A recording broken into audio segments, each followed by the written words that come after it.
이 묵어있는 도로나 말라버린 국어는 국유재산이니까 국유재산 사용 허가를 받아야 되는 거죠. 그럼 이 허가 기준은 뭐 여러 가지가 있을 수 있지만 안녕하세요. DDR 부동산 연구원의 서영창입니다. 이번 시간은 맹지 탈출 198번째 비도시 미연 지역에 큰 밭이 있는데 건축허가나 개발행위 허가 기준에 맞는 도로가 없습니다. 그래서 주변을 살펴봤더니 국유이면서 지목이 도로인 통로에 접해 있긴 한데 지적도에만 있고 사실상 묵어서 임야 상태이고, 또 두 번째에는 사실상 농로가 있기는 한데 사유지를 통과해서 들어오며, 그 다음에 세 번째에는 국유인 지목이 국어인 곳을 통해서 진입로를 개설할 수 있을 것 같은데, 각각이 법령 규제와 국유재산이므로 국유재산 사용 허가를 받을 수 있는지 이런 것들을 검토해 봐야 할 것입니다. 자, 보면 지목은 도로인데 계획관리지역이고, 그림에 봐도 시골에 있는 그러니까 비도시 면 지역에 있는 깊은 산골의 도로, 그러니까 너비 한 3m 내외, 2m에 3m 내외의 국유 도로임을 알 수 있습니다. 근데 이런 곳의 주변에 이미 건축물이 지어져 있다면 이 국유 도로를 이용해서 나도 개발행위 허가 또는 건축 신고를 할 수 있을 겁니다. 자, 여기 빨간 선으로 되어 있는 고 가운데 짙은 파란색 이것이 국유인 도로입니다. 그래서 이 국유인 도로에 접해 있다면 원칙적으로 건축이 가능할 걸로 보이는데, 이 부분에 대해서 오른쪽에 있는 위성사진을 본다면 위에서 아래로 지금 하얀 실선이 되어 있는 것은 이 부분이죠. 이 부분. 이것은 이미 이 길을 이용해서 왼쪽에 주차장이 있고 오른쪽에 건축물이 여러 채 지어져 있습니다. 그렇기 때문에 이 도로는 허가청인 군청에서 개발행위 허가인 기반시설 도로로 보고 있다는 것이죠. 그러니까 이 도로에 접해 있으면 문제가 없는데, 이곳은 보면 왼쪽에 보면 삼거리 형식으로 이렇게 나눠져 있어 가지고 이 토지를 만약에 이 농지를 개발하려면 영농요건 분리농지이면서 계획관리지역이니까 농기법에 대해서는 어떤 문제가 없을 걸로 보이는데, 이제 진입로만 이제 문제가 될 수 있겠죠. 그런데 이 부분, 이 도로 부분에 대해서 위성사진을 봤더니 진입로가 없습니다. 그러니까 묵어서 임야 또는 농기로 이미 돼 있다는 것이죠. 자, 그래서 이 부분을 어떻게 살릴 수 있을 것인지 면사무소나 군청하고 이제 상의를 해봐야 될 것이고, 두 번째 위성사진을 보면 이 사실상 농로가 보이죠. 이 하얀 것이 사실상 농로입니다. 그런데 이 농로는 이 필지에 바로 붙어 있는 게 아니고, 국유인 도로에 붙어 있는 게 아니고 이 필지와 이 필지를 지나서 있기 때문에, 만약에 이 필지와 이 필지가, 이 두 필지가 사유라면 이 소유자의 동의가 필요하거나, 아니면 내가 이 사유지 통행권이 있거나, 민법상 통행권이 있거나 말입니다. 그래서 내가 통행권이 있다는 걸 허가권자인 군청에 입증을 해야만이 군청에서는 이건 사유지라도 통행권이 있기 때문에 사용락이 지금 없이 허가해 줄 수 있다 라고 판단할 것이고, 그 다음에 이제 세 번째를 보면 이 부분인데, 세 번째는 다른 그림으로 보면 이 부분입니다. 이건 지목이 국어인데 이미 오른쪽 위성사진을 보면 말라 있습니다. 국어인데 국어가 아니라는 것이죠. 그래서 이런 부분이 국어 점용을 통해서, 물론 국어 점용은 법률 용어가 아니니까 뒤에 설명드리겠습니다. 국어 점용을 통해서 진입로를 이 국유인 도로까지, 빨간 선 도로까지 연결하려면 어떤 절차와 나한테 권리가 있는 것인지, 이런 것들을 이제 검토 하나씩 해봐야죠. 자, 그렇다면 우선 첫 번째, 국토계획법에 의한 개발행위허가 기준을 보면, 개발행위허가 기준은, 그러니까 금방 보았던 이 밭을 개발해서 여기다 건축을 한다든지 아니면 뭐 다른 용도의 시설물을 설치를 했을 때는 개발행위 허가를 받아야 되는 것인데, 자, 개발행위 허가에서 기준을 보면 크게 5가지입니다. 그래서 그 중에 다른 부분은 여기는 이제 비도시 면적이 그렇게 중요하지는 않습니다만, 5번째인 해당 개발행위에 따른 기반시설의 설치나 그에 필요한 용지 확보 계획 적절할 것. 이 말은 기반시설의 설치, 그러니까 기반시설은 도로, 상하수도 등이잖아요. 도로를 개발행위허가 신청자인 그 밭의 주인이 확보해야 된다는 것이죠. 그래서 이 확보 계획이 적절할 것, 그러면 이제 허가청에서는 너비 기준을 먼저 보겠죠. 3m고 또 자동차 통행이 충분한지, 그러니까 실제 도로로서 효용이 있는지, 그리고 지자체마다 통상 한 3m, 너비 3m 내로 기준을 정하고 있기 때문에 너비가 맞는지와, 그리고 사유지라면 사유지 소유자의 동의가 있거나 아니면 통행권이 있거나, 만약에 국유지라면 그 국유지의 사용 목적 내지는 용도에 위배되지 않도록, 어긋나지 않도록 이제 검토를 해야 되는 거죠. 그래서 이제 그와 관련된 허가를 받을 수 있는지에 따라서 개발행위허가 진입로로 볼 수 있느냐 없느냐를 판단하게 되죠. 자, 그래서 우선은 이제 아까 그 3개 중에 이 사유지, 이 두 필지가 만약에 사유지라면, 이 사유지를 통해서 지금 사실상 농로가 있다라고 한다면, 그 농로 너비가 3m이고, 그러면 이제 너비 기준은 문제가 없죠. 그 다음에 사유지면 사유지 소유자의 동의가 필요하거나 아니면 나한테 통행권이 있어야 되는데, 자, 민법은 이렇게 하고 있습니다. 소유권의 내용, 그래서 소유자는 법률의 범위 내에서 그 소유물을 사용, 수익, 처분할 권리가 있다. 이 말은 제가 이제 앞에서도 여러 번 설명했습니다만, 토지 소유자에게는 본인만이 쓸 수 있는, 그러니까 배타적인 사용 수익권이 있다는 것이죠.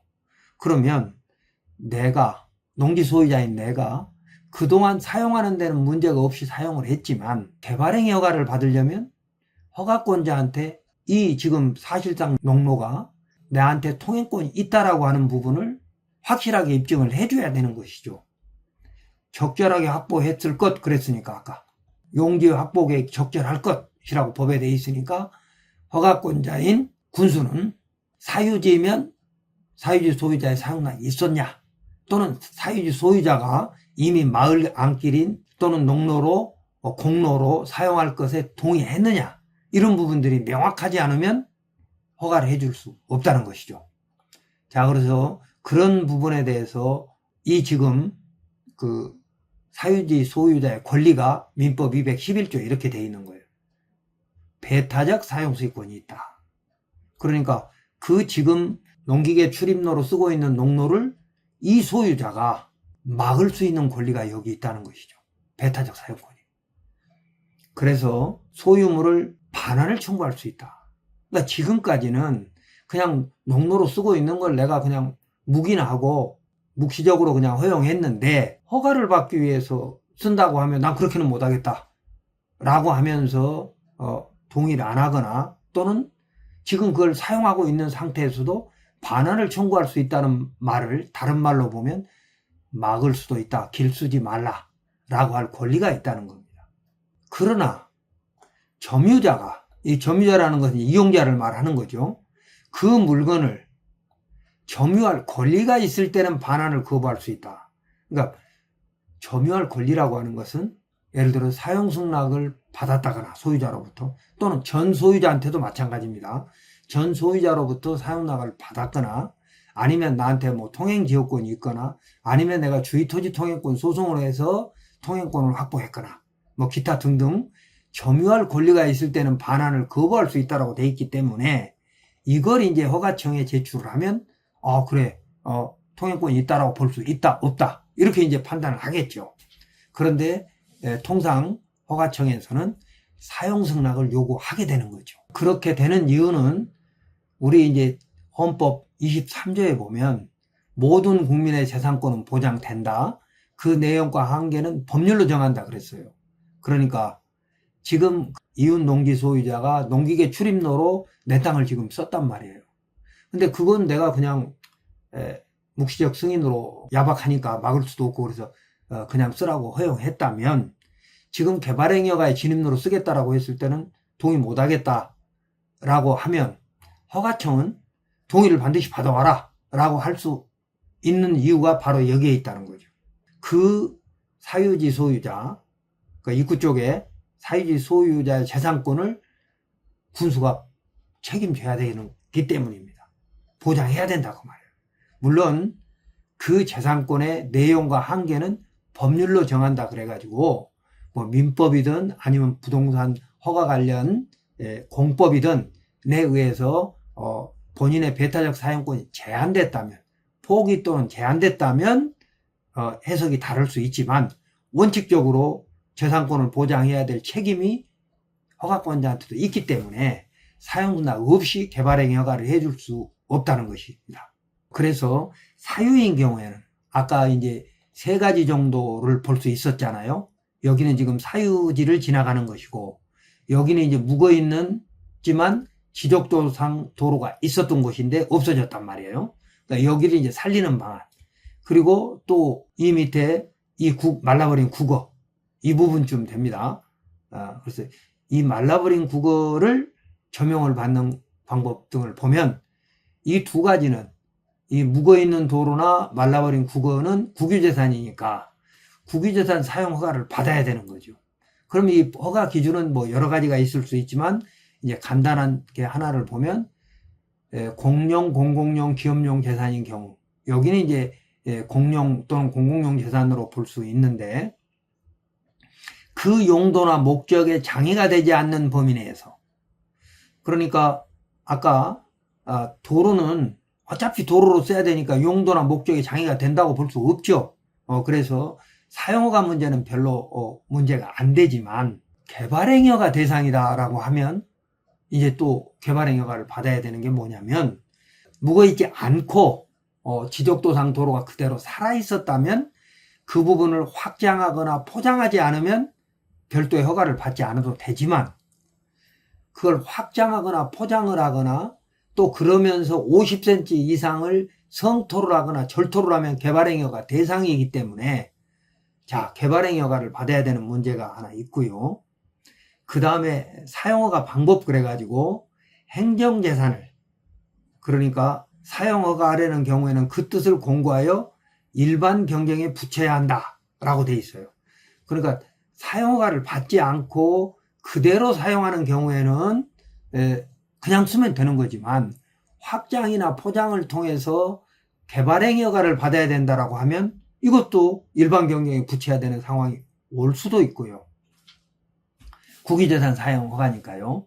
그래서 이제 개발행위허가 대상이냐 아니냐가 지금 중요한 거고 그 다음에 이제 3번째 아까 봤던 국어점용에 대해서는 이 국어는 공유수면법에 의한 허가를 받아야 되는데 이 공유수면법이 배제되는 것이 하천, 소하천법, 농어촌정비법, 항만법, 어촌어항법인데 여기는 산에서 내려오는 물이기 때문에 농업생산기반시설 안에 공유수면인 농업용수로 본다라고 하면 농어촌정비법에 의해서 관리하고 있을 수 있다는 겁니다. 자, 그렇다면 농어촌정비법에 의해서 농업생산기반시설의 사용허가를 받아야 되는 것이고 농업용수로 관리하지 않는 곳이라고 한다면 이제 공유수면 허가를 받을 수도 있는데 여기는 이제 국유인 경우에만 받는 겁니다. 그래서 이런 허가를 받을 때에도 사용에 방해가 되지 않는 범위 내에서 해야 되는 것이고 또 그리고 여기가 이제 말라버려서 지금 사실상 밭으로 지금 쓰고 있기는 하지만 이 일부를 뭐 이렇게 허가를 받던 뭐 이렇게 허가를 받던 길을 만들기 위해서는 이 길로부터 일이 통행이 돼야 되니까, 그러니까 지금 이 길까지 연결돼야 되잖아요. 그러니까 이 필지가 이 길까지 연결되려면 사유지를 통과하거나 아니면 이 국어점용을 들어가야 되는데, 이럴 때 국유재산 사용허가를 받게 되면 일반 경쟁에 붙이라고 돼 있다는 것이죠. 자, 그래서 우리는 이런 이제 일반 경쟁이 아니고 수의계약을 할 수 있다라고도 돼 있지만, 여기가 어느 법령에 적용을 받고 수의계약을 할 수 있느냐 일반 경쟁이냐에 따라 다를 수 있지만, 통상 일반 경쟁이 되고, 다만 이렇게 깊은 산 속에는 누가 뭐 일반 경쟁이라기보다는 그 인근에 붙어 있는, 그러니까 이 국어, 말라버린 국어지만 이 국유지를 사용하는 사람은 이 사람 이렇게 한 접해 있는 서너 사람이 사용할 수 있기 때문에, 이 사람들이 공동으로 사용하거나 아니면 이 사람들의 동의가 필요할 수도 있다는 겁니다. 그래서 이번 사례를 정리를 하면 이렇게 진입로를 세 가지로 만들어 볼 수 있는데, 사유지인 경우에는 사용 승낙을 요구하거나 아니면 통행 지역권, 뭐 주의토지 통행권, 뭐 이런 것들, 전소유자 포함해서 말입니다. 이제 그런 통행권이 있어야 할 것이고, 국유지는 국유재산 사용가를 받아야 되는데, 국어 점용인 경우에는 국어 부분에 대해서 또 단독으로만 수의계약이 가능한지 아니면 일반 경쟁에 붙여야 되는지, 이런 것들을 충분히 검토해서 개발행위허가 기준에 맞을 때만 여기에 맹지에서 탈출할 수 있는 것입니다. 자, 그래서 더 구체적이고 법령 이런 부분들은 제가 멤버십 전문용에서 설명을 더 할 것이니까, 지금 제가 설명드린 것은 우리가 토지이음 사이트에 들어가서 이런 자료들을 확인하고, 그 다음에 이제 법제처에 들어가서 각종 법령을 통해서 기본사항을 검토하는 것을 제가 설명드렸습니다.